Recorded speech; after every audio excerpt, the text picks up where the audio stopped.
and that we all came together this morning and we did some very short 5-minute presentations each to really kind of introduce ourselves and what we were working on, and to see what potential points in common we have and how we could share our knowledge and experiences. So it was a really great occasion, and it functioned very well as an introduction, these 5-minute presentations. So we've just had lunch together today, and then we'll be going around the fair later on. So it's also a chance for them, obviously, to meet Spanish artists and Spanish galleries here in ARCO, and hope that something really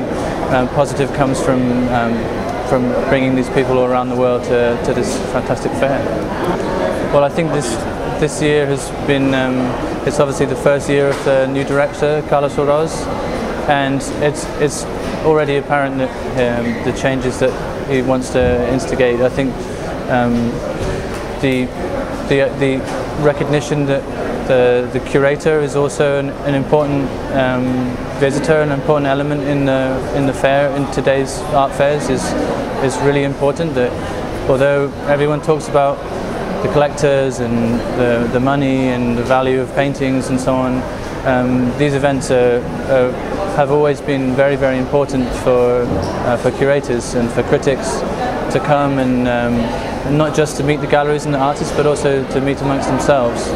And this has always been a tradition of ARCO from the beginning, that it was a great occasion for people from around the world to come together, and with the great talks program that they've always had. And I think this year it's rightly begun to innovate the format a little bit more, that it's become really focused on making the fair work as a fair for all the participants and the visitors as well, in a different way. Yeah, absolutely. Yeah, I think all of the galleries that we've spoke to have been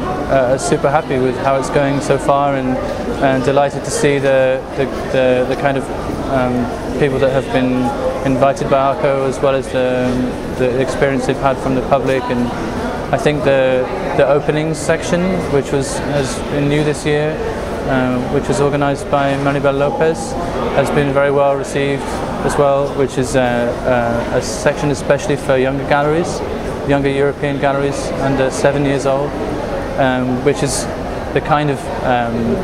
section in a fair that I guess a lot of other art fairs have, but it's something that ARCO never really had a dedicated space for. So it's great to see that supporting younger galleries as well as the more established galleries. That's a difficult question, but I think it's something that ARCO could and should have a leading role in not necessarily promoting, but providing a context for those artists. But I think increasingly we see that the emerging artists are perhaps like needing more of exhibition venues of a medium size. That, for example, in Barcelona there exists the MACBA, which is a very venerable institution, and on the other hand there's commercial galleries, a number of which are here. But in terms of venues for young artists to show, there's not so many of a kind of medium size, and I think that's something that maybe ARCO could bring into question as well, this relationship with institutions, and as how that can sustain a practice for young Spanish artists.